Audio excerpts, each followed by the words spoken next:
Hello, everyone, and welcome to our discussion today about Mount Vernon and some famous visitors to Mount Vernon.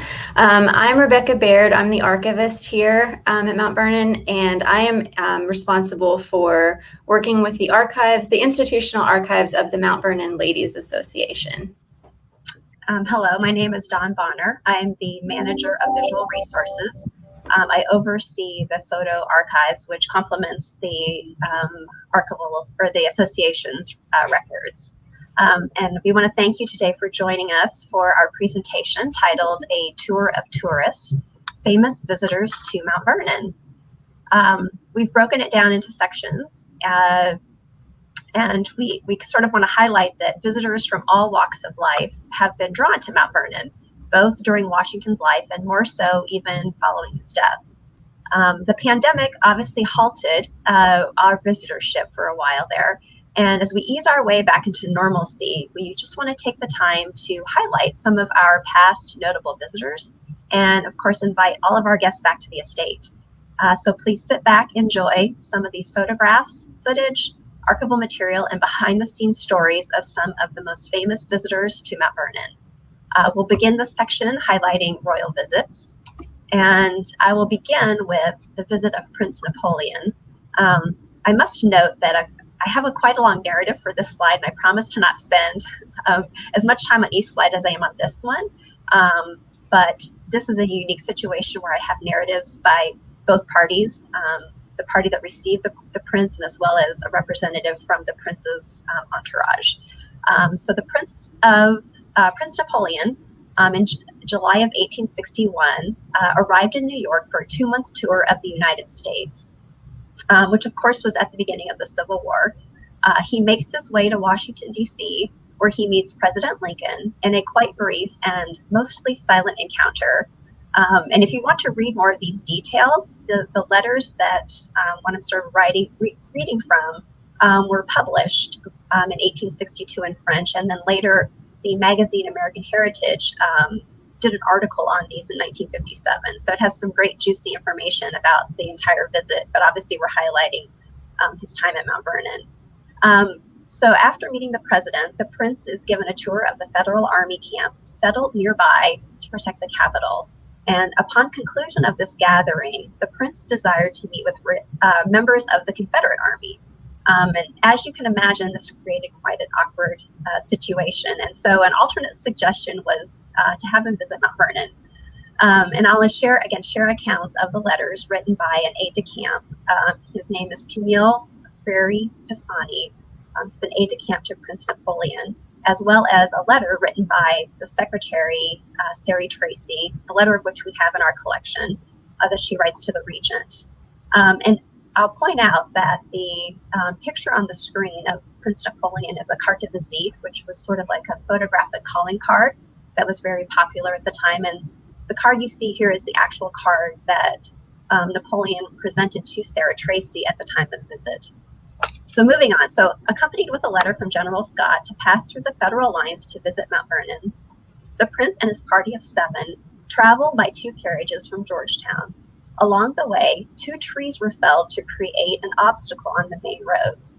Pisani writes, as true Americans accustomed to economize work and time, they decided at a glance that the carriages would be easier to move than the trunks, and that it would be easier to lift us over the barricade than to move it. Carriages and contents were lifted like feathers and moved to the other side, while the horses took the long way around. 2 minutes later, we were again on our way. Upon arriving at Mount Vernon, Pisani writes, we asked a colored girl sitting in front of one of the cabins if the house was open to visitors. She nodded, so we entered the building. The rooms we first entered were dilapidated and empty, to be expected after long abandonment. Yet the noise of a door and the ruffling of a white curtain at a window warned us that the house was inhabited by a woman, and that our bold entrance might have been somewhat indiscreet. We were rather embarrassed by this apparent solitude, which we knew was alive and quite close to us. Miss Tracy was aware of the prince's arrival in Washington, D.C. prior to his visit to Mount Vernon, as she recounted in a letter to Regent Anne Pamela Cunningham on August 13th. The day before the visit, she set to town for groceries and some claret wine that had just arrived from New York. Sarah Tracy writes, Tuesday morning, I was on the second story when I heard a loud rapping at the door. Priscilla came and said there was a large party of soldiers in citizen dress at the door. I heard them walking around and took no notice until happening by a window as they passed. I heard them conversing in French. I looked out and heard enough to satisfy me wholly. I rushed downstairs to make some lemonade, open a box of claret, and as she notes in parentheses, so thankful it had arrived, for you know to a Frenchman it is essential. Priscilla had just arranged the waiter, and I was in the pantry making my lemonade. I wanted something from the sideboard and came into the dining room to find myself face to face with two gentlemen. I started and bowed. They likewise. I made some remarks about the heat, and they looked blank, bowed, and shook their heads. I repeated my remark in French, asking them if they would have something. This opened their eyes and hearts and loosed their tongues. Pisani continues. A few minutes later, a young woman entered the room. In the best possible French, she welcomed the prince and extended to him the nation's hospitality in Washington's house. Then she explained to us how the domain, long in the hands of Washington's heirs, had recently been put up for sale, and how a group of well-meaning American ladies had bought it with the help of a public subscription. These ladies administered the estate in the name of the nation. Miss Tracy, such was her name, represented the society in question and was in charge of Mount Vernon. Tracy continues. They had left Washington at 6 o'clock, and it was 10 when they arrived, without any breakfast, thinking they could get some on the road. They had been provided with such miserable horses they knew they could not return with them, and they were anxious to have them cared for and to find others. I told them how we were situated and how simply we were living. But if I might be permitted, I would order the best breakfast we could give them, trusting they would excuse anything that was wanting. They were full of thanks, feared the prince would be annoyed, but also feared he might suffer. They had no idea of imposing on us.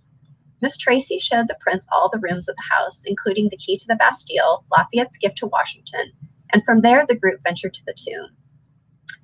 Pisani writes, halfway between the house and the river stands Washington's tomb, a square, small brick building, very simple, with a gate on one side, shelters two white marble coffins, Washington and Lady Washington. The sight of this double tomb, of the solitude around it, and of the 5 centuries-old trees which shade it, give an unforgettable impression of grandeur. Miss Tracy continues, I immediately set everybody to work and ordered everything we had to be cooked, and then the party returned from the tomb. They ate like hungry men and seemed to enjoy the freedom from restraint and ceremony. I will make you laugh someday at some inconsistencies which agonized me at the time. Pisani continues, Miss Tracy, by making us forget the hours, not only displayed her charm, but again acted as a clever administrator. She had to measure her stories by the time required to prepare lunch. The preparations, I believe, were quite long and difficult. Anyway, we did not wait in vain. Lunch was excellent. Sarah writes, after lunch, I saw it was entirely too hot for them to think of leaving, and after much persuasion, the prince was evidently very weary, consented to try a little sleep in your bed. She's referring to the regent's bed. He slept for an hour and a half and was another man. They remained until 4 o'clock. We sent a man with them to show them around, and in 15 minutes he came back to get the mules. One pair of horses had already given out. They were sent, and Prince Napoleon rode to Alexandria in a carriage drawn by the association mules. Pisani writes, at 3 in the afternoon, we had to leave Mount Vernon and bid farewell to our host, both alive and dead. During this visit, many memories had given new life to the past and dressed the ghost of our imaginations. As we left, Miss Tracy, with attentive detail, placed in the prince's carriage a small box filled with soil of Mount Vernon and a rare plant growing near the tomb. It was a present for Princess Clotilde. I will note that the discrepancy of the departure time, as I imagine Pisani chose to omit the detail of Prince Napoleon napping in Washington's home. Miss Tracy concludes, the prince was deeply impressed with the peculiarity of the position of Mount Vernon at this time, removed from the scenes of conflict, yet surrounded by them, so quiet itself that it seemed impossible the spirit of the war could be hovering so near, yet within the sound of every gun, almost equidistant from the camps of the two armies, yet this little corner of the world was kept sacred, neutral, grand. He said it was a fact by itself in the history of the world and the wars of the world, and he sincerely hoped we could be able to keep it so until the end. And I am sure all will echo that prayer. Thank you for your patience in listening to that long narrative. Moving on. Okay, so one of my favorite royal visits to Mount Vernon is Queen Kapiolani and her sister-in-law, Princess and later Queen Liliuokalani, on May the 3rd, 1887. This was not the first or last royal Hawaiian visit. Queen Emma came in 1866. King Kalakaua, Kapiolani's husband, came in 1874, and Queen Liliuokalani came a second time in 1893. But this visit included two of them together and has the most documentation with a photograph. Queen Kapiolani's visit to Mount Vernon was one stop on a bigger tour of the US and Britain that was to culminate at Queen Victoria's Golden Jubilee in June 1887. They all arrived here by boat on the USS Despatch. They toured the mansion and were photographed with their entourage and other tourists outside on the East Lawn, as you can see in this image with a close-up clipped next to it. So you see Queen Kapiolani has the fan in her hand, and Liliuokalani is the other woman. This photograph is by Luke Dillon, who was the photographer allowed by the Ladies Association to take visitor photos at the estate. He would take a few shots a day, usually with big groups, and then he would assign a number to them and sell them out of his studio later in DC. So not everyone in this photo is with Queen Kapiolani's entourage. It includes other day trippers and tourists as well, who all just kind of gathered outside for the same photo. The royals then visited the tomb and were given some flowers from the garden by the superintendent, Mr. Dodge, which they said would be preserved as a souvenir. And they also signed the guest book that you can see. They departed and later that evening went to the White House for their formal state dinner and a reception. Mrs. Lawton, who was the association's regent at the time, recalled their visit at council, saying, "It was gratifying to me to learn that the Queen of Hawaii in her recent visit to Mount Vernon was so deeply impressed by the solemn and touching associations of the place that she frankly expressed surprise and disapproval at the levity indulged in by some of the company and desired to be quiet and undisturbed when going into the room in which the father of his country died. This is the feeling that Mount Vernon should inspire, and it is always pleasant to hear of those who come to it in that spirit." In 2016, a college history professor from Kapiolani Community College recreated the Queen's entire trip, visiting all the locations and sites Kapiolani would have seen when possible, and she stopped by Mount Vernon and the library to see the guest book signatures and the photograph that were taken during this visit.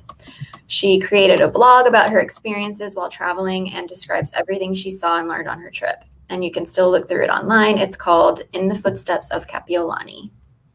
And one last anecdote about this visit. A later Mount Vernon Ladies Association regent, Mrs. Hanks, discovered a letter in 1952 and read it at council. And it was a letter of invitation for her father, William Vilas, who was serving as Postmaster General of the U.S. at the time, to act as one of the U.S. officials to accompany Queen Kapiolani on her trip to Mount Vernon that day. Before we move on, we're going to cover a lot of individuals in this presentation. So if there are any questions, feel free to post those. We'll try to address them as they go so they can sort of keep them relevant to the slide that's up on the screen. So we've got one question, which I think Rebecca and I were already discussing, which Adam writes, which bedroom was the regent's bedroom? And he's referring to the Prince's stay in 1861. And Rebecca, what did we come to a conclusion? Which room? I don't think we know for certain. Somebody else on the estate might know for certain, but my best guess is that it was probably the downstairs bedroom because the regent at the time, Miss Cunningham, was not well. She was kind of an invalid, and we think that she probably couldn't go up and downstairs. So I would probably guess the downstairs bedroom. And if you're not familiar with the house, that bedroom is adjacent to the dining room. So after they finished dining, that would have been an easy access for the prince to lie down. Okay, we'll go ahead and move on. All right, so in the summer of 1919, Edward, the Prince of Wales, later King Edward VIII, embarked on a tour of the Dominions. After touring Canada for several months, the prince decided to spend a few days in the United States. And this was his first visit as Prince of Wales to the US since his grandfather, Edward VII, had visited 50 years earlier. Resident Superintendent Colonel Harrison Dodge writes, in 1919, the Prince of Wales came informally by automobile, escorted by Vice President Marshall, Secretary of State Lansing, Assistant Secretary of State Phillips, and other prominent officials. After depositing his evergreen tribute upon Washington's sarcophagus, he planted an English yew in front of the tomb, a short distance from where his illustrious grandfather in 1860 made an unsuccessful attempt to start another tree. The prince said to the young man, whom I instructed to hand him the shovel, "What branch of the service were you in during the war?"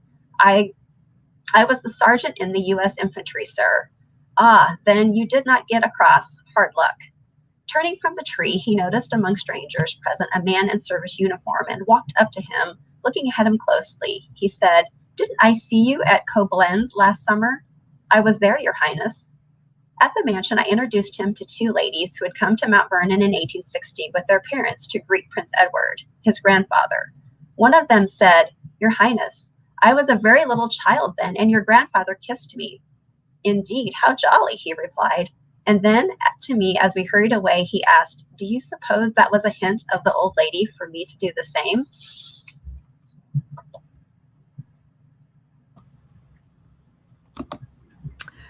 Okay, when King George VI and Queen Elizabeth, the Queen Mother, visited Mount Vernon on June 9th, 1939, it was the first visit to the United States by a reigning British monarch. President Roosevelt planned their trip down to some of the finer details, and perhaps because Mount Vernon was one of his regular stops in the area, he included it as part of their tour. And then they would all later stay at the Roosevelt home in Hyde Park, New York. The situation in Europe was already heated, and the war would officially start in only a few months in September. FDR was in part trying to win over some anti-British isolationist Americans with a little royal pageantry. Mount Vernon was closed to the public that day. However, the estate was still extremely busy with press, photographers, and invited guests, as you can see in this image. Their itinerary closely followed that of previous important visitors. And we do have film footage of this visit, which we're going to show you. They arrived by boat on the USS Potomac, and you can see them all kind of driving up. They got in cars and they were driving up from the wharf up to the tomb. And the regent of the Mount Vernon Ladies Association, Mrs. Towner, is in the car with them. She's one of the people with a hat on. I think she's more in the front seat there. So they all drive up to the tomb. There they are at the tomb. There's King George. He's going to lay the wreath at the tomb. And then over to the left, you see FDR with his personal attendant with him. Also, in just a second, it's going to cut in and you're going to see some color film footage, which was pretty remarkable at the time. This was really early for color film footage, but just behind, when it cuts away back to the people, pay attention to the left-hand side. Behind FDR, you're going to see one of our tomb guards right there behind FDR. You see, that's Will Holland right there, and he was a longtime Mount Vernon tomb guard. And there's the color film footage of the wreath laying. This was a really, one of the hottest days, reported to be one of the hottest days so far of the year. So you can see everybody in their formal attire. All of the men had their tails and top hats on. The ladies had their parasols. There's the Queen Mother right there walking up with the regent. Then they do a quick tour of the house, and a lot of the vice regents of the Ladies Association were there that day, so they all kind of line up on the piazza to meet the royals. And there is more of this film footage, but I kind of clipped it right there because the rest is a little bit jumpy. So.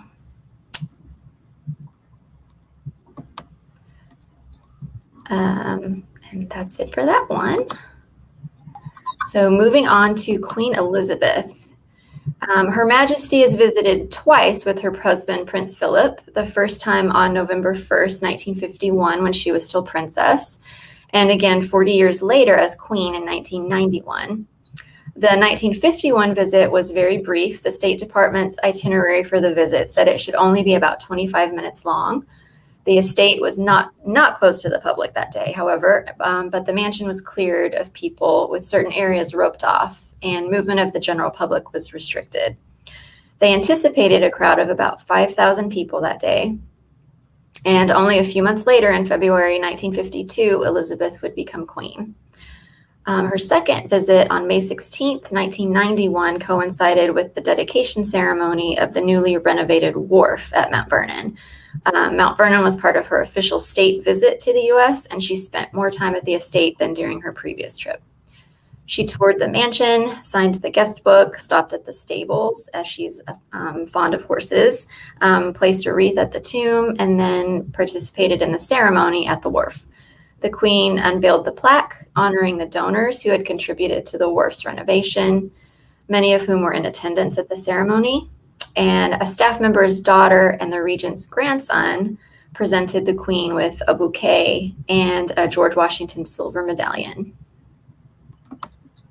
All right, and then before us we have, we have one question. So why did the State Department take a princess to the estate in 1951? That's a good question. A lot of the state visits, the official state visits of foreign dignitaries and royals and prime ministers and stuff like that are actually coordinated through the State Department. So they would have probably figured out the entire itinerary for the princess, along with the royals, I'm sure. Okay, and then we'll move on to Prince Charles, which I've shown here 2 slides. His first visit in 1970, where he's accompanied by Princess Anne, and this was actually their first trip to the United States. Upon arriving at the White House, President Nixon opened his brief remarks with a historical note that the Prince of Wales seemed to visit the United States about every 50 years, in 1860, 1919, and now in 1970. And of course, as we've mentioned, at least all of those included trips to Mount Vernon. So in 1970, the Prince Charles and the group aborted the presidential yacht, the USS Sequoia, and the royal siblings were accompanied by both of the Nixon daughters and son-in-law David Eisenhower. And they enjoyed a ride down the Potomac with a private luncheon cruise before arriving at Mount Vernon. At the direction of the White House, the estate was closed for the public during this visit, which they coined it as a private, informal, and unofficial visit. They toured the tomb, and obviously here they are seen in the mansion's new room. They toured the gardens, the museum, and they eventually departed by helicopter. So Prince Charles obviously breaks the 50-year timetable of visits by the Prince of Wales, and he actually has 19 subsequent visits to the United States, but it's another 45 years before he returns to Mount Vernon with the Duchess of Cornwall, Camilla Parker Bowles, in 2015. During this visit, there were new interpretive sites which enhanced the prince's view, and he was able to meet with some heritage breed animals and tour the farm site and the treading barn, which he was both very much intrigued.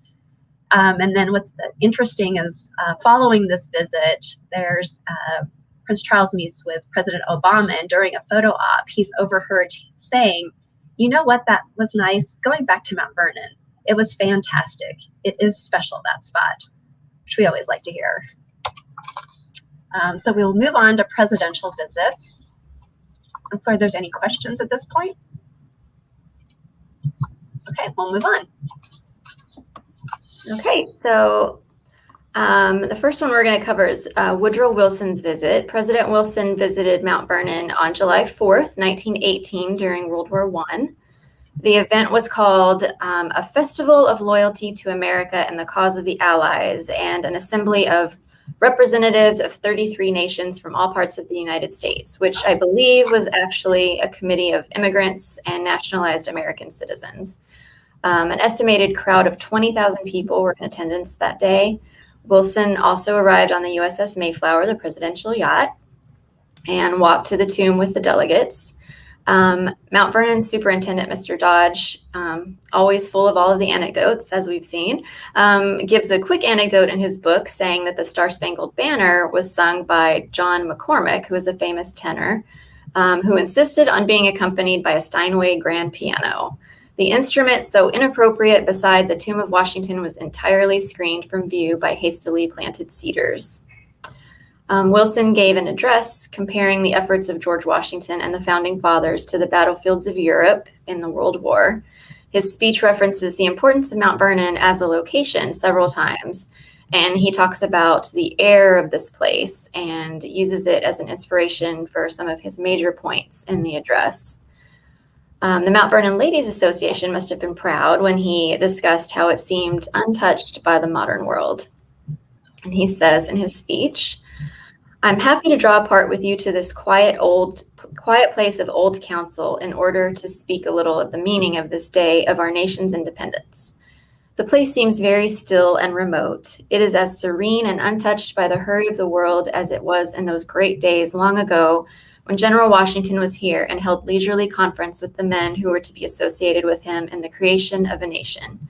From these gentle slopes they looked out upon the world and saw it whole, saw it with the light of the future upon it, saw it with modern eyes that turned away from a past which men of liberated spirits could no longer endure." And Wilson's visit was considered very successful, and we'll talk a bit more later about some of the other important diplomatic and patriotic visits that took place during or immediately after wartime. Okay. As you'll see here, and there are other slides that follow that, significant anniversaries and commemorations obviously inspired presidential visits to Mount Vernon. And here we have President Hoover visiting on February 22nd, 1932. This was, of course, the bicentennial of Washington's birth, and was actually an occasion celebrated throughout the United States as well as around the world. The official George Washington Bicentennial Commission was actually established by President Coolidge in 1924. And so over the 7 years leading up to this event, numerous projects, programs, and celebrations were planned. So to celebrate the 200th anniversary here at Mount Vernon, the estate was open to the public free of charge, which if you've visited any time now, that's a tradition we've upheld, that we are open for free on President's Day.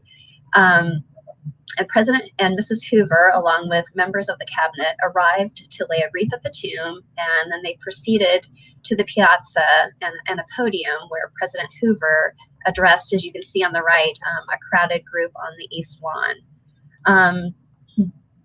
He, of course, honors Washington, and he closed with a few words complimenting the Mount Vernon Ladies Association. And afterwards, the vice regents, there were 31 of the 32 members in attendance, they assembled privately with the president in the new room.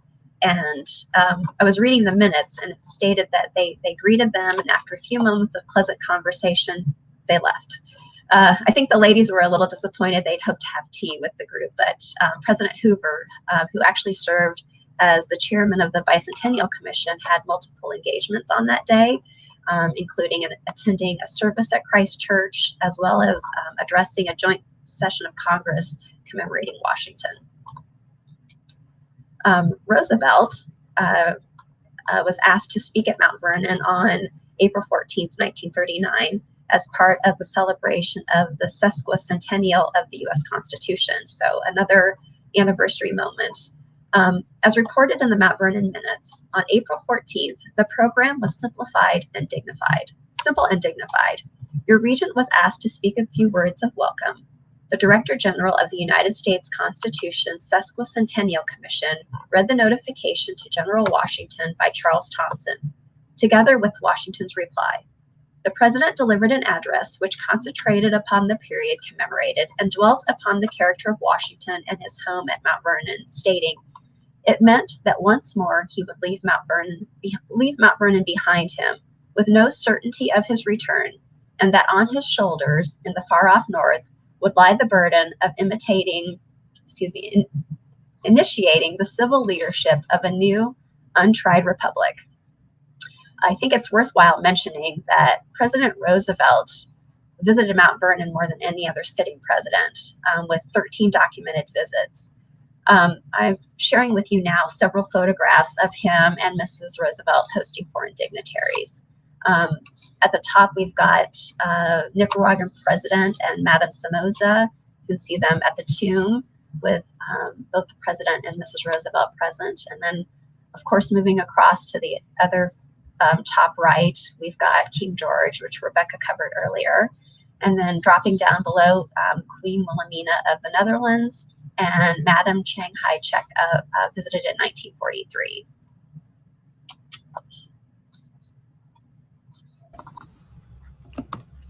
All right, so President Eisenhower, this one is actually a video as well. We're lucky to have it. President Eisenhower came to Mount Vernon for a surprise unannounced visit on June 20th, 1958. He was at Quantico earlier in the day and decided to stop at Mount Vernon on the way back into Washington, D.C., so staff were only notified of the visit minutes before he arrived. Fortunately, it was captured on film.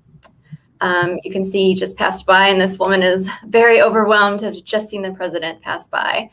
So there he is right there.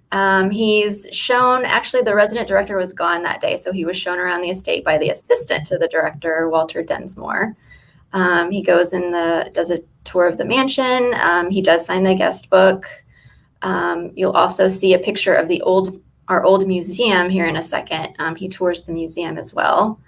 There it is right there. And I don't know if any of you are familiar with it, but it's a building adjacent to the slave quarters and the spinning house, and sometimes the interpreters use it today.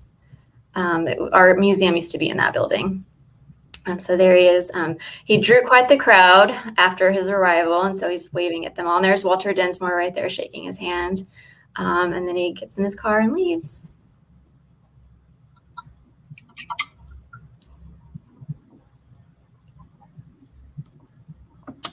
And then 3 days later, Eisenhower sent a letter to Mr. Densmore thanking him for the nice day at Mount Vernon. Densmore said in his monthly report that the president seemed quite relaxed and thoroughly interested. There's the letter.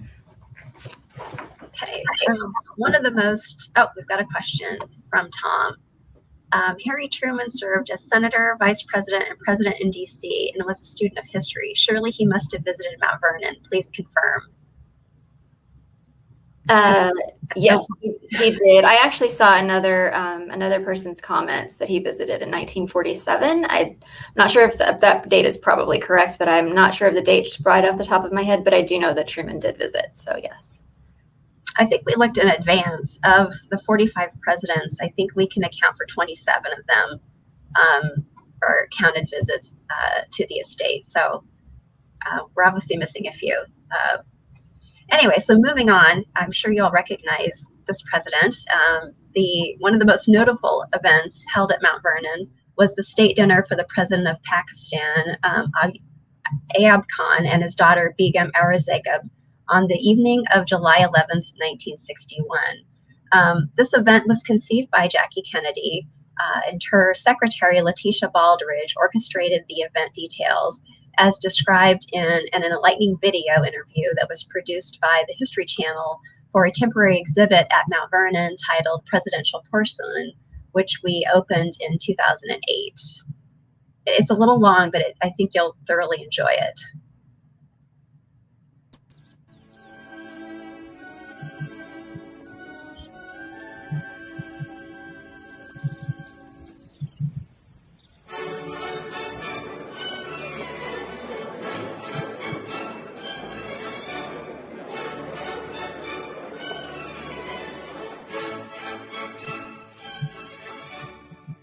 Pakistan was our newest ally and an important ally.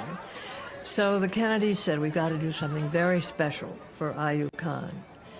And they racked their brains, and finally it was Jackie's idea. Let's have the state dinner at Mount Vernon. Nobody at Mount Vernon had ever allowed any dinners to be given there, nothing. The regents of Mount Vernon, representing all the states of the Union, got together, had a big conference and said, yes, for George Washington and for the Kennedys, we will do it. Historic decision. Jackie Kennedy was a magical person who stepped up to the plate in a most unbelievable way. When you think of entertaining and cooking the dinner, that's enough of a challenge, but think about having the food prepared in the White House kitchens and then having them trucked from Washington, D.C. up to Mount Vernon. It was an unbelievable logistical problem.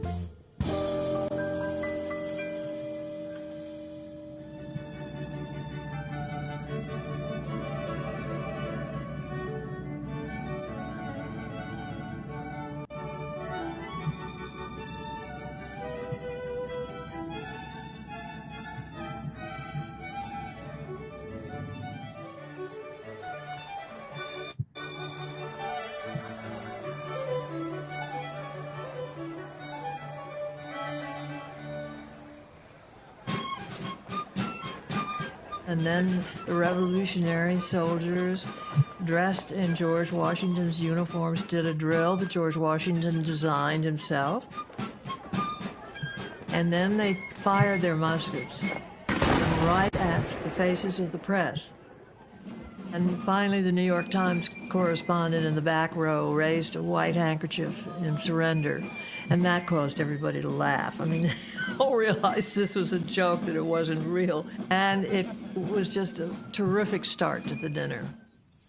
Among the many logistical problems that we had that seemed insurmountable at the time were the mosquitoes. They had been bad all day, eating everybody up. People were slapping themselves all over.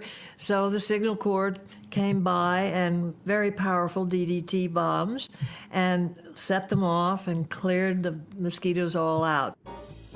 Then the next scene is of René Verdon, the chef, rushing up the hill, hysterical. C'est pas possible. Je ne peux pas faire ce dîner. C'est fini. And he came to me and said, it's off. The dinner is fini. Evidently, the sprayers, the Signal Corps, came into his kitchens and sprayed all over the kitchen, and he said, all over my food. The Secret Service came down. All of us came into the kitchens. We all tasted the food, tested it. Nobody died. Nobody had a stomach cramp. Everybody said, delicious, tastes so good. So the dinner was on.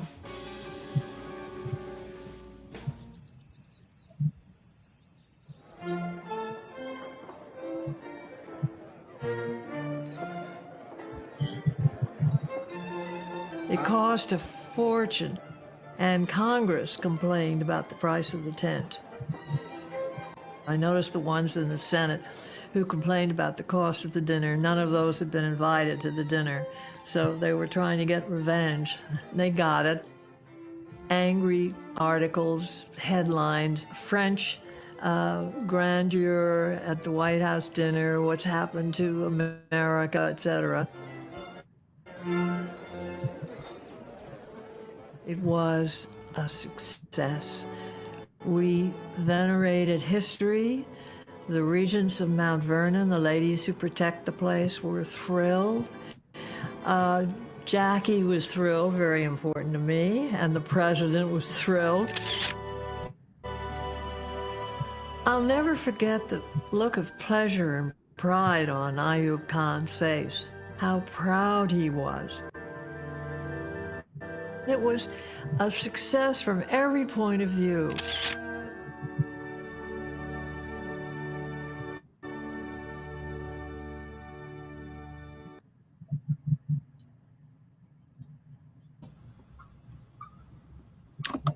Okay, moving on to President Reagan. President Reagan visited on the occasion of the 250th anniversary of Washington's birthday in 1982. The president and first lady arrived by helicopter and went directly to the tomb to lay a wreath. Then they went up to the mansion for the official ceremony, where he gave a radio broadcast speech from the front door of the mansion. After this, they headed into the house to meet the vice regents and their husbands and signed the guest book. They were also given engraved reproductions of a silver-plated Nellie Custis taper stick that you see them holding in the photograph. Nancy Reagan also hosted a luncheon for governors' wives after the ceremony. Reagan's visit was labeled the peak of the many commemorations of the 250th anniversary in the council minutes of the MPLA. Okay, and obviously, First Ladies paid visits to Mount Vernon independent of their presidential husbands for a variety of reasons. Eleanor Roosevelt was regularly invited to join the regent and vice regents for tea during their annual council meetings, as seen in this 1933 photograph. Mrs. Roosevelt often returned the favor and hosted the group at the White House on several occasions. First Ladies also played hostess to important dignitaries and their spouses. Barbara Bush and Nanya Yeltsin, wife of Russian President Boris Yeltsin, visited Mount Vernon during the Yeltsins' official state visit to Washington. After touring the mansion, the first two ladies and the regent joined 62 guests for a luncheon, which you can see is set up in the background on the piazza overlooking the Potomac River. Guests included Marilyn Quayle, Barbara Walters, Letitia Baldridge, and assorted cabinet wives. Rosalind Carter accompanied a group of wives of Latin American dignitaries to Mount Vernon in 1973. What does it say? 77, excuse me. And the ladies and their husbands were in Washington for the signing of the Panama Canal Treaty. And then we see on the right, while President George W. Bush was meeting in Washington with Japanese Prime Minister Shinzo Abe, Laura Bush and Prime Minister's wife, Aki Abe, enjoyed a whirlwind tour of the Mount Vernon estate. While touring the upper garden, Dean Norton, director of horticulture, quote, broke the rules and picked a fringed tulip for Mrs. Abe, as you can see she holds in her left hand. While First Lady, one of Lady Bird Johnson's personal projects was beautification with an emphasis on Washington, D.C. and the surrounding area. She visited Mount Vernon twice in the spring of 1965, not just to tour the property, but also to film a portion of a video promoting her project. And in this photo, you see Mrs. Johnson with Mount Vernon's horticulturist, Robert Fisher, and the resident director, Charles Wall, on the far left edge of the photograph. She's holding magnolias from Mount Vernon trees that she received as a gift, along with some strawberry seeds from the garden. President and Mrs. Johnson's interest in beautification and the environment turned out to be very beneficial for the Ladies Association, who at the time were fighting to keep George Washington's view shed, or the Mount Vernon view of the Potomac and Maryland shore, free from commercial development. And we have a letter in the archives from Mrs. Johnson to a vice regent writing in support of this effort. So I don't want to be paused for a moment if there are any questions about any of the presidential visits before we move on. Okay, we'll continue then. So the group here is a mission. This is again around the time of World War I. Resident Superintendent Colonel Harrison Dodge wrote about this particular visit of the French and British missions, saying that during the war, we had many impressive visits from foreign missions. The first of these was on April 29, 1917, when ex-Premier Viviani, Marshal Joffre, and Prime Minister Balfour were brought down with a distinguished escort of U.S. cabinet members, high officials of the Army and Navy, congressmen, and the Governor of Virginia. They all expressed their admiration of the simple yet beautiful home. Mr. Balfour remarked, "You have no idea how quickly the mere mention of your great General Washington touches the heart of every Englishman, and how instantly we all gladden to pay respect to his memory." I told Mr. Balfour we realized this to be true, since Commodore Gordon, in command of the British fleet in 1814, while ascending the Potomac River to destroy the nation's capital, caused the ship's tolls to be tolled while passing Mount Vernon. Additional missions, both from the Italians, a joint Belgian and Russian commission came, as well as a Japanese Imperial Parliament mission, a French military mission, a Brazilian military mission, and a Serbian war mission.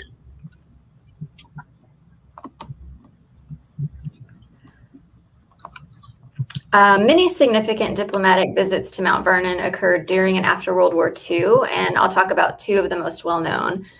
First, you see here Winston Churchill came to Mount Vernon on New Year's Day, 1942, with President Roosevelt.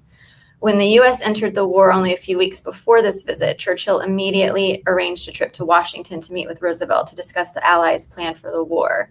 He stayed for 3 weeks at the White House with the Roosevelts, even celebrating Christmas with them. This was a quick but symbolic visit to Washington's home. He silently laid a wreath on the tomb, posed for this picture, then went up into the mansion only long enough to sign his name in the guest book. But his overall trip to the U.S. was immensely important to the war efforts of both countries. Charles de Gaulle visited Mount Vernon as part of his diplomatic trip to the U.S. in July 1944. As the leader of Free France and the French resistance during World War II, it was particularly significant that his visit occurred right in between D-Day on June 6th and the liberation of Paris in August. His stop at Mount Vernon was also brief, but he managed to lay a wreath at the tomb, tour a bit of the grounds with the resident director, Charles Wall, posed for photos, and signed the guest book. And one of the more surprising foreign dignitaries to visit Mount Vernon was Fidel Castro in April 1959. Castro was on his goodwill tour of the U.S., which included visits to several historic sites related to the Revolutionary War and Founding Fathers. The Ladies' Association was not really thrilled when they were told he was coming, but as the regent, Mrs. Burns, said at council, Mount Vernon could not gracefully decline to be hospitable to a successful revolutionist. They had to close the estate for the day, which they noted was a financial loss, but in the end, they were happy that the visit went well. Castro's entourage included about 80 people, with some of his personal security and guerrilla army officers, as well as businessmen and reporters. Mrs. Byrne also noted in a letter that there were, quote, 53 policemen hiding in the bushes as added protection for Castro's party and the estate's security. So here's a bunch of the footage of him. This is, you see, of course, Castro back there with his hat. He is with Mr. Wall, Charles Wall, right next to him, explaining and showing him around. He does take off his hat to approach the tomb and lays a wreath. All of the people with Castro are pretty recognizable, as a lot of them are in their similar uniforms to him. They did walk all around the estate. There they are, going toward the stables. And there's some of those police officers Mrs. Byrne was talking about. Those are not hiding in the bushes, but I guess some of them were.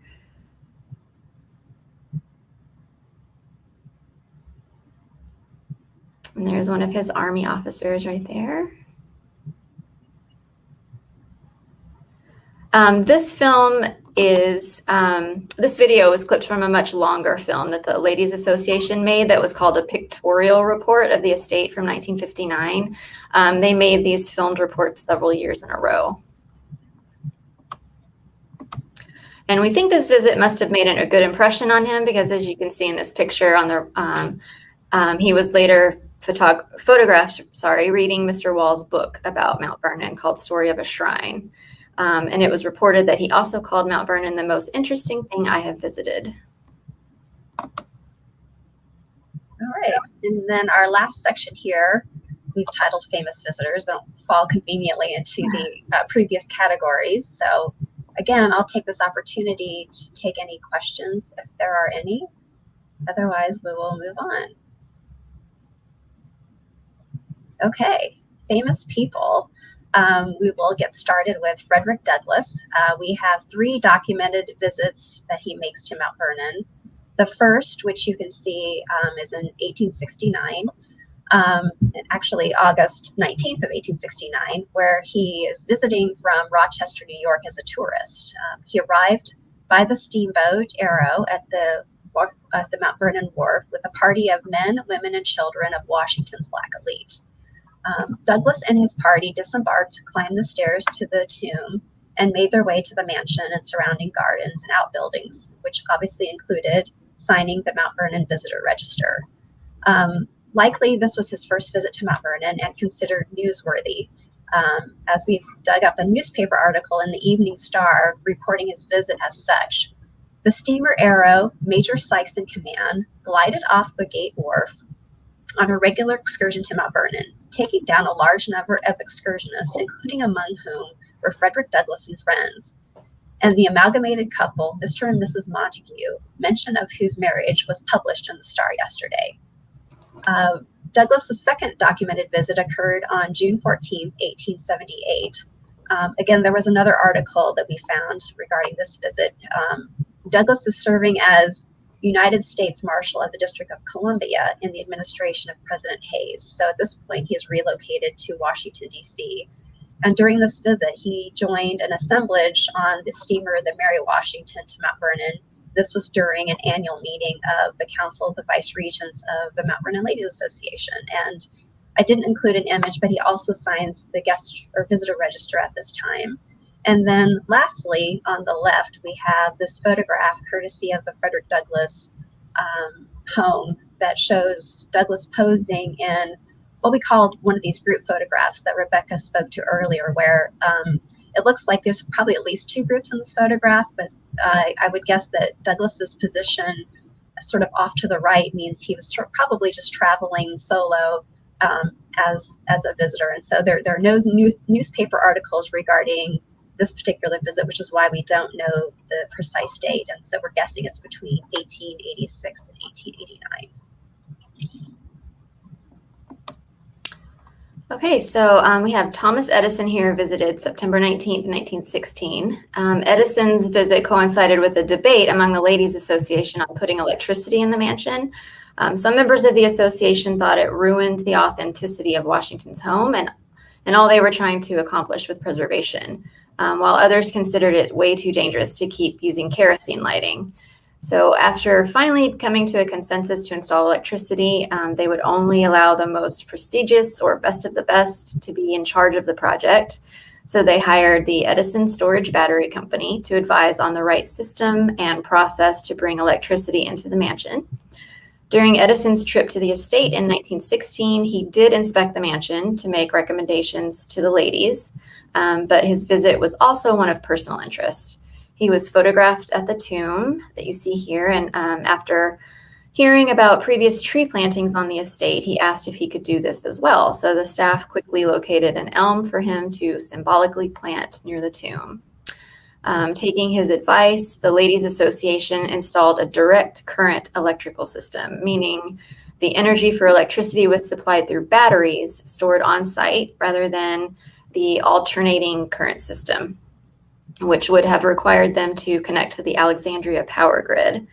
However, by 1935, they decided the alternating current system was more practical and switched over to it. Once while looking for a specific signature in one of the guest books, this page caught my eye because Lucille Ball's name stood out. When looking it over more closely, I recognized several other well-known names, including Harpo Marx, Fred Astaire, Judy Garland, Mickey Rooney, and James Cagney. They were visiting Mount Vernon with U.S. Secretary of the Treasury, Henry Morgenthau, as part of a larger tour of Washington, D.C. It was common during the war for celebrities to assist with bond rallies to market the program and make it more popular, and this helped finance the United States World War II efforts. I've seen film footage of this particular group's trip to D.C., but it doesn't include their trip to Mount Vernon, unfortunately. And then Buzz Aldrin and the cosmonauts. So on October 19th, 1970, Apollo 11 astronaut Buzz Aldrin accompanied two Soviet cosmonauts, Andriy Nikolaev and Vitaly Sevastyanov, on a visit to Mount Vernon as part of their goodwill tour of the United States, which included DC, Houston, Huntsville, Alabama, and the West Coast, so kind of NASA space sites. After more than a decade of competing in the space race, which culminated with the moon landing in July 1969, the United States and the USSR slowly began to acknowledge the benefits of international scientific cooperation. So NASA invited these cosmonauts, who had recently set a record for the longest amount of time in space, to the United States in an effort to begin a scientific and diplomatic collaboration. They were received by the Regent, Elizabeth Cook, and given a tour of the estate by resident director Charles Wall. A month later, Aldrin wrote a letter to Mr. Wall that you see here, thanking him for an informative, relaxing, and pleasant interlude at Mount Vernon. And 5 years later, in 1975, the US and the Soviets completed their first successful space partnership with the Apollo-Soyuz mission.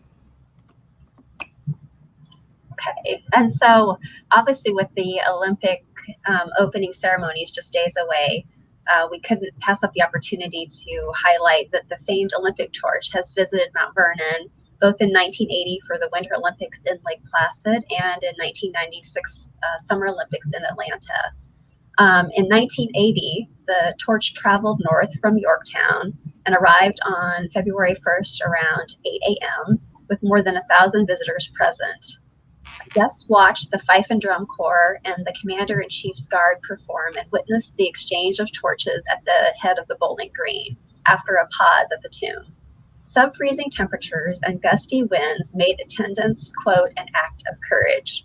The torch proceeded to Alexandria, the Lincoln Memorial, and the Capitol on its northern journey. Mount Vernon was again selected as a site to receive the torch in June of 1996 on its way to Atlanta for the Summer Olympics. The association refused to allow the usual corporate endorsements, so the Coca-Cola motorcycle and the BMW convertible that accompanied the torch were left outside the gate, and instead Mount Vernon enlisted another Fife and Drum Corps. They had soldiers on horseback and more than 1,000 school children with American flags lining the path. Young descendants of George Washington, Martha Washington, and a descendant of a former Mount Vernon enslaved person took turns carrying the flag around the mansion's circle, cheered on by 3,000 visitors. Also participating was Darrell Green, a cornerback for the then Washington Redskin football team, who passed the torch to George Washington, portrayed by William Summerfield, to light the Olympic cauldron. In 1985, TV mogul Ted Turner approached Mount Vernon about using the estate to throw a 75th birthday bash for the famed French oceanographer and ecologist Jacques Cousteau as part of a 2-hour special titled Jacques Cousteau, The First 75 Years, which would broadcast on TBS later in the month. The event took place on June 9th, 2 days before Cousteau's official birthday, on a typical summer day in Virginia, where a guest said it was 89 degrees and 89% humidity. And so I'm sure anyone viewing from Virginia can relate to those conditions. Cousteau and his son, Jean-Michel, arrived ahead of the festivities by private helicopter, the Phoenix, for a tour of the mansion and grounds. They then returned again by helicopter to the famed ship, the Calypso, and the guest of honor and friends arrived to much fanfare at the Mount Vernon wharf. A writer for the Washington Post described Cousteau's arrival as such.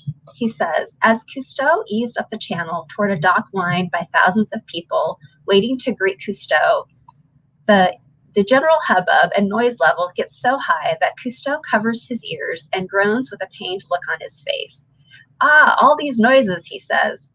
Frenetic TV crew people rush in and wire the grand old man for sound. Calypso approaches the deck. Cousteau combs his hair, and someone calls out, Zeke, we'd like you to be out on the bow when we arrive, shouts a producer. The TV guys frantically maneuver their cameras into position. The roar of the crowd can be heard as Calypso eases up to the dock. Braunbeck is in the chopper, buzzing around just over the water next to the crowd, expertly whipping everyone to new levels of enthusiasm. Are you ready? Shouts the producer. 1 second. Okay, come on out. Cousteau steps out onto the wing deck beside the wheelhouse and raises his hands to the people. So that was the official arrival, and afterwards they disembark the boat and the guests proceed to a large tent set up in a nearby field with about 2,000 friends enjoying dinner and a live performance by John Denver, who was a longtime member of the Cousteau Society. And he sang his 1975 famed anthem to Cousteau's ship, I Calypso, as well as Happy Birthday to his longtime friend. Celebrities among the guests include Jose Ferrer, Stephanie Powers, Loretta Swit, Jimmy Buffett, Hoyt Axton, Edward James Olmos, Ben Vereen, and of course Ted Turner. During his speech, Cousteau himself downplayed the occasion, saying, "It's entirely artificial," he said. "Nature doesn't count days. monkeys and mosquitoes don't have birthdays. And I think we lost Rebecca somehow. And she, of course, was going to talk about the next slide, but I think I can jump in for just a moment. The slide we have here, it was taken at, it's actually a filming that took place in May of 1990. And you might recognize Audrey Hepburn is there visiting Mount Vernon. She was filming an episode for a PBS show, a series actually called Gardens of the World. The show would feature different gardens or certain types of noteworthy and celebrated gardens around the world, and with Mount Vernon appearing in the Public Garden and Trees episode. Hepburn actually won a posthumous Emmy for her work on this particular show. Okay, then we're going to jump ahead that sort of going over obviously other filmings that took place on the estate, which includes documentaries, news broadcasts. Mount Vernon is featured in television and film, and even reality and game shows. And so I'm just going to kind of buzz through a few of those examples. Welcome back, Becca. I did your Audrey Hepburn slide. Thank you. I'm so sorry. Some technical difficulties there. I'm glad you're back. And so, as you can see, this is this was filmed in 1983, but it's for a 1984 CBS television miniseries called George Washington, which was featuring Barry Bostwick and Patty Duke Aston as the Washingtons. Several scenes were shot here on the estate, and from the report, it sounds like it required 6 days of filming in August of 1983. Reportedly, several hundred crew members were on site for a few days as they filmed into the night on a couple occasions. So you can see there's a lot of equipment and a lot of people involved in this particular production. Also, there have, of course, been big name movies that have filmed scenes at Mount Vernon. The east lawn of the home was transformed into a Hollywood set for a day in July of 1993 for The Pelican Brief, which is based on the best-selling John Grisham novel. It features a scene filmed here at Mount Vernon. Hundreds of crew members and extras descended upon Mount Vernon to film the scene involving a newspaper reporter who's played by Denzel Washington and his editor, played by John Lithgow. The story goes that the reporter needs to update his editor on the progress of his investigation into the shocking murder of two Supreme Court justices. Yet he suspects that his home and office are being bugged, so he must find an out-of-the-way place to confer with his editor. Actually, in the book, the two discuss this matter in the car on a drive to Virginia, but the filmmakers wanted a more dramatic location, so they rewrote the scene so that the conversation takes place at Mount Vernon. And you're likely familiar, if you've seen the National Treasure series, that Mount Vernon was also a feature location in The Book of Secrets, which was the second production for this series. It's an action venture film that was released by Disney, and director John Turteltaub selected the east lawn of Washington's home for one of the more critical scenes, where the president's, the fictional president has his birthday party, and it's crashed by Nicolas Cage's character, Ben Gates. And what ensues is the two of them ending up in the basement of the mansion. And the scene probably took less than 10 minutes, or 10 minutes long. The scene was less than 10 minutes, but the shot lasted for nearly a week. It involved complicated sets, a rather large cast, a clandestine arrival by boat, and a fireworks display. And so the two pictures up here are the behind the scenes photographs for the birthday scene. And I do want to make it clear that no filming took place in the mansion. The scene from the mansion cellar was filmed in an off-site location where set designers recreated that space. And Mount Vernon has even appeared on a game show. And in September of 2008, Mount Vernon was its own category in the first round of Jeopardy! All the clues were video clues that were filmed on the estate. And so this $200 clue was filmed in the central passage, where a contestant correctly answered what is Bastille, which you can see is the correct answer question for the clue that is given. The following clues are presented from the new room, and they're looking for the year Washington received news of his presidency. And another one referred to symbology of the architectural molding in that room. Interestingly, the $1,000 question stumped all contestants when Alex Trebek was looking for the answer treading, when he referenced the barn designed by Washington in which horses ran in a circle to stamp on wheat as part of this process. I believe the incorrect answers, one was for brewing and one was for, I don't remember, but that stumped all the contestants. We also have had a couple reality shows filmed here at Mount Vernon. Top Chef, as you see here, is a cooking show that uses a progressive elimination format. This was aired in 2010, and actually the entire season 7 took place in the Washington, D.C. area.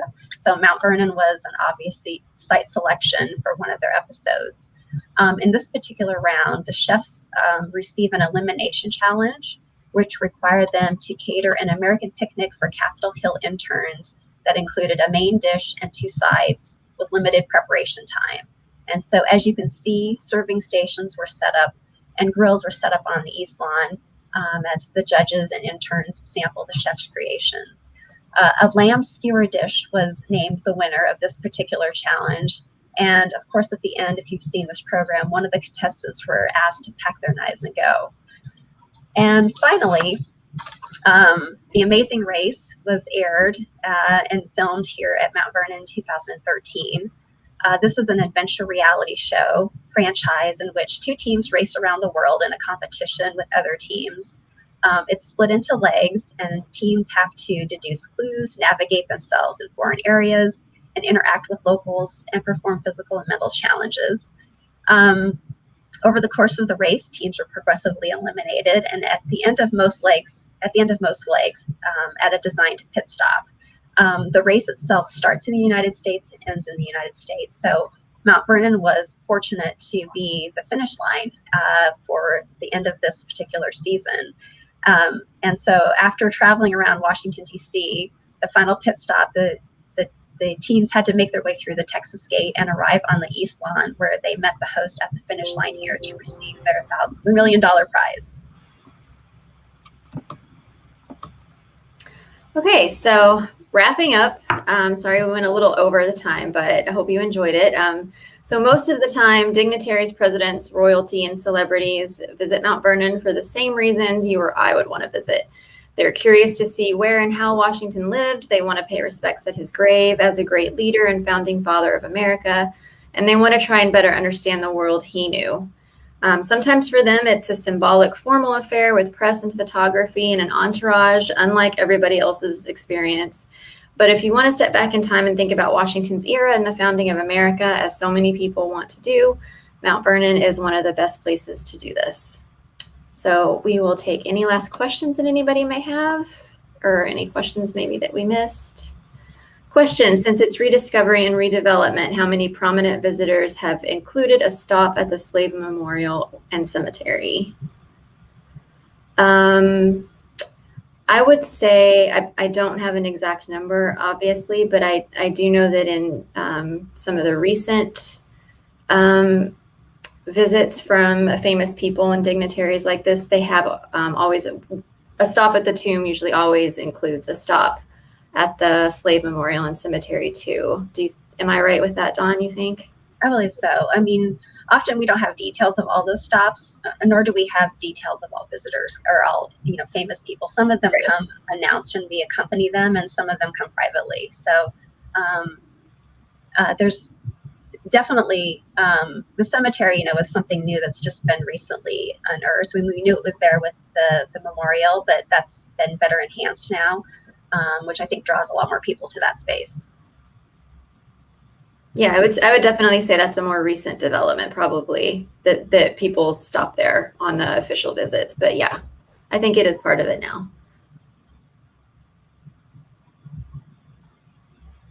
There's any other questions? We did cover a lot, so. Okay, I guess that's probably it. Well, thanks for joining us, everybody, today. I hope that everybody enjoyed the presentation. So thanks a lot. Thank you. Bye.